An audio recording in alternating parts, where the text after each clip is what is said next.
Good morning, each and everyone. Again, I welcome you to Kheda Park. Not to speak of that, Sahid Bhagat Singh Park. It being Sunday, you can say it was the rush is more. Children are playing cricket or maybe football and whatsoever things are there. You see the scenario. Building is there, just silent. Silent in the sense the late riser is actually there. It is the style of Delhi. Breakfast at 12 o'clock. I think lunch at 4 and dinner nearly in midnight. This is because sir वो दिल्ली में ऐसा हो रहा है या जैसे कि हम पहले अच्छा एक मिनट फिर मैं उसमें आ रहा हूँ. As it is interview session and interaction session, I do just talk to any of the person belonging to any profession like that. Maybe IS is there, maybe Thelawala is there, whatsoever things there. It is the turn of the student, future of India, है ना. अब यहाँ सबसे पहले अपना परिचय दे दो. तो मैं आरती हूँ. हाँ? आरती हूँ मैं. आरती हो, ठीक हो. You are doing graduation. Yes. Your subject is English. English honors. Very good. हाँ, yeah. तो सर मैं ये कहना चाहती हूँ आपको कि जैसे कि आप कहना चाह रहे हैं कि दिल्ली अब नहीं मैं जो सुना हूँ टीवी में सुनता हूँ वही भाई मैं आप पूछ रहा हूँ. हाँ मतलब मैं वही कहना चाहती हूँ कि अब दिल्ली डाउन में आ रहा है. डाउन में आ रहा है क्योंकि पहले इंडिया जो था ना उनका खान पान बहुत अच्छा था. जैसे कि सुबह जल्दी उठना, उनका काम करना और जैसे साफ सफाई मतलब वो बिल्कुल हेल्थी रहते थे. और अब जैसे कि पार्क वगैरह हो गए कोई इतना जोर दे ही नहीं रहा है बिल्कुल भी साफ सफाई पे ज़्यादातर. अच्छा. प्लास्टिक वगैरह ज़्यादा फैला रहे हैं. ठीक. अब चलो मैं थोड़ा सा पहले तुम्हारे सब्जेक्ट से लेता हूँ. Women, thy name is frailty. This is the quotation of Shakespeare. औरत तुम अबला हो. But you being women, I think future women, you still young girl. क्या ये सही है? Women, thy name is frailty. है ना. मैं इसलिए चल रहा हूँ कि थोड़ा सा कुछ तुमसे भी सीखूंगा, कुछ हमें से सीखोगे आप, है ना. तो मुझे लगता है कि ये सोच आज से 100 साल पहले ठीक था लेकिन अभी नहीं है. आज औरतें सभी जगह है. आकाश में भी है, पाताल में भी है, सड़क पे भी है, यहाँ भी वहाँ है. आप देखते हो ड्राइवर भी है, पायलट भी है, उसके बाद फाइटर प्लेन भी चलाती है, कहीं पढ़ाती भी है ना. सब कुछ नहीं निकला जाता था लड़कियों को पहले वो नहीं थी. मैंने फ्रीडम नहीं थी. इसका रीज़न था कि वो लोग आवाज़ नहीं उठाते थे और आवाज़ जब तक उठाओगे नहीं तो फ्रीडम मिलता कहाँ है ना. अब जैसे मान के चलो कि तुम्हारे पेट में भूख है और माँ भी उसी बच्चे को खाना देती है जो कि रोता है. नहीं तो कहाँ देता है. पहले लड़कियों को जहाँ तो मुझे लगता है घर में खाना भी जो बच्चा खुचा भाई है तो उसको जा दे दो, है ना. या फिर जैसे भ्रूण हत्या वगैरह तुम देखती हो तो उसके पीछे तो कई रीजन कई फैक्टर्स. उसमें दहेज का भी चक्कर है ना. ये कुछ पहले था. हाँ पहले था लेकिन अच्छा आप एक बात मुझे बताओ. तुम पहले था, अब मैं अभी की बात बता रहा हूँ. My daughter is BSc biotechnology, MBA HR and marketing. She is independent. Wherever I went for the marriage sake, they were demanding 25 lakh rupee and one four-wheeler. Then I had to ask it about that. Don't you feel ashamed? Are is it not the taxation to live with you to just give 25 lakh rupee?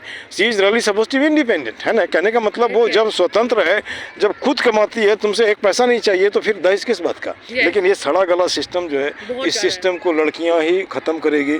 लड़के तो क्या कभी लड़के, हाँ अंत में लड़के सबने पूछा एक लड़के से, मेरे बच्चे अब ये मुझे बताओ, तुम तो पढ़े लिखे हो, जितना पढ़ाई तुम्हारे बाप ने खर्चा किया उतना खर्चा पढ़ाई में किया उतना हमने भी किया, फिर दहेज किस बात का. कोई जवाब नहीं उसके पास. मुफ्त में जो मिल गया है ना, मिफ्त में मिल गया. और नतीजा क्या होता है कि इस तरह का मैरिजेस बहुत जल्दी टूट जाता है. We are actually following western country, है ना, जहाँ पे आज शादी हुआ 4 घंटे के बाद डिवोर्स हो गया. क्या हम ऐसा हिंदुस्तान का सपना देखते हैं क्या? ऐसा 4 महीने के मैंने 4 महीने के बाद डिवोर्स हो गया. सॉरी नहीं ना. हाँ अब अच्छा तू भी अपना बता दे. और क्या करती हो? मैं 9th क्लास में हूँ अभी. 9th क्लास में, ठीक. और क्या सपना देखिए 10 साल के बाद हिंदुस्तान कैसा होना चाहिए? फ्रीडम होना चाहिए. फ्रीडम अभी है लेकिन इतना नहीं है. अब मैं तुमको बता रहा हूँ. आज़ादी के 75 साल बाद भी हमारी स्थिति है कि मैं उस नेता के पास अपनी बात नहीं रख सकता जिसको मैं चुन के बेचता हूँ. वहाँ तक हमारी पहुँच नहीं है. किसी ऑफिस में जाते हैं तो कोई काम जल्दी नहीं होता, बार आज नहीं कल नहीं परसों नहीं, है ना, होता है ना. और वहाँ पे टीवी पे तो बहुत अच्छी बातें होती है. जैसे हमारा एक सोच है दिल्ली को जब मैं टीवी में देखता हूँ तो बहुत सुंदर लगता है, लेकिन उत्तम नगर जैसे पार्क में आओ तो वो लगता है बंदर जैसा लगता है ना. और बहुत ज़्यादा गंदा है दिल्ली. हाँ. अच्छा उसके बाद एक बात, अगर उत्तम नगर के किसी गली में जाओ, कूड़ा ही कूड़ा, कूड़ा ही कूड़ा, कूड़ा ही कूड़ा। क्या उत्तम नगर के नागरिक वोट नहीं देते हैं? देते हैं ना भाई। क्या उनका एरिया साफ होना चाहिए कि नहीं चाहिए? नहीं होना चाहिए। जो भी, जैसे मान लो 80% हम लोग हैं, 80% हैं वो lower middle class, SC ST जो भी है, वही सरकार को सरकार बनाने देती है। ये 20% सारा सुविधा लेके चला जाता है। तुमने कल अगर TV देखा होगा, इनक्लेव था टू इंडिया टुडे का, उसमें एक भी हमारे जैसे तुम्हारे जैसे लोग थे नहीं थे, है ना? क्या उसका कोई वैल्यू नहीं है ना? अच्छा हम थोड़ा आगे बढ़ के सोचते हैं, आगे बढ़ के इस तरह सोचते हैं कि हिंदुस्तान में 140 करोड़ लोग हैं। अगर 1 रुपया भी दिया तो कितना पैसा हो जाएगा? 140 करोड़। जब राम मंदिर बनाने के लिए हम इतना पैसा देते हैं तो काम मंदिर के लिए भी दे सकते हैं। काम मंदिर मतलब इंडस्ट्री, है ना? हाँ, उससे रोजगार मिलेगा, है ना? कोई लोन नहीं, कोई टैक्स नहीं, कोई टैक्स नहीं। तो मैं तुमसे फिर रिपीट करता हूँ, एक चंद्रशेखर हमारे यहाँ हुआ करते थे प्राइम मिनिस्टर, है ना? हाँ, तो उनसे जब पूछा गया था कि गरीबी कब ख़त्म होगी किसान का, उन्होंने जवाब दिया था 2 दिन में ख़त्म हो सकता है, लेकिन चाहते लोग नहीं है। सबका पेट भरेगा तो फिर भाषण सुनने के लिए कौन आएगा, है ना? दूसरी बात, सैल्यूट ठोकने के लिए कौन आएगा? प्रकृति ने हमको इतना दे रखा है कि अगर सबको बराबर जितनी ज़रूरत के हिसाब से मिले तो कोई भूखा नहीं रहेगा, है ना? It is artificial creation. अब थोड़ा और आगे मैं बढ़ जाता हूँ। दुनिया में कितने लोग हैं? 8 अरब। 8 अरब लोग, अगर 1 रुपया भी देता, $1 भी देता, 8 अरब। कोई दिक्कत होगी? नहीं होगी ना। तो चलो उस बात को छोड़ देते हैं। अब यहाँ पे जैसे हमारा एक सोच है कि आप हमारे मिशन से जुड़ो, और मैं थोड़ा अपने बारे में बता देता हूँ। पहले बताया कि मैं PGT इंग्लिश रहा हूँ, केंद्रीय विद्यालय में था, अरुणाचल सरकार में था। रिटायरमेंट के करीब में प्रिंसिपल बना के रिटायर किया गया, ठीक है? होम्योपैथी डॉक्टर भी हूँ, है ना? और मैंने यहाँ क्लिनिक खोल रखा है 721 पिलर नंबर के सामने। उसका रीज़न था, अब देखो यहाँ भी किसी का लेके मैं जो है ना लेके घूम रहा हूँ, ठीक है ना? वो मिलर्स दे देंगे ना, कोई चौकीदार को छोड़ देंगे। तो उसमें शाम को मैं बच्चों को पढ़ाता हूँ। 26 बच्चे हैं हमारे, राइट फ्रॉम क्लास 7 to 12। पैसा किसी से नहीं लेता हूँ। यहाँ भी मैंने पार्क में कई लोगों को बोला है, मेरे पास जगह नहीं, मैं नया हूँ, कोई जगह इकट्ठा करो। तुम्हारे जैसे बच्चे जो हैं, जो नीडी हैं, पढ़ाने का कोई पैसा उसको नहीं लूँगा। सप्ताह में 3 दिन भी दिया, अगर इंग्लिश बोलना भी सिखा दिया तो लाइफ में कुछ ना कुछ कर लोगे। क्या नहीं लगता? हाँ, तो खोजो कोई जगह, या तो पार्क में है कहीं बैठ लेते हैं, है ना? हाँ, या पार्क में नहीं तो कोई ऐसी जगह खोजो जहाँ पर कि लोग आपस में, जब हम ट्यूशन फी नहीं लेंगे तो तुम इतना तो व्यवस्था कर ही सकती हो ना जी, है ना? It will be your thing. आज जैसे मान के चलो तुम BA में पढ़ती हो। अच्छा, एक हमारा एक और हमारा एक सोच है, सुनो।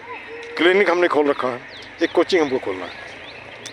कोचिंग में इस तरह का मॉडस ऑपरेंडी, कोई मालिक नहीं, कोई नौकर नहीं, जितने लोग हैं सब, ज़्यादा पैसा आता है तो ज़्यादा मिलेगा, कम पैसा मिलता है कम आएगा, है ना?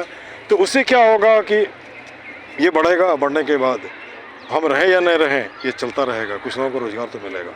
इस विषय में भी थोड़ा सोचो। अच्छा, पेरेंट्स क्या करते हैं तुम्हारे? मेरे पेरेंट्स ऑटो मैकेनिक हैं। Auto mechanic, very good.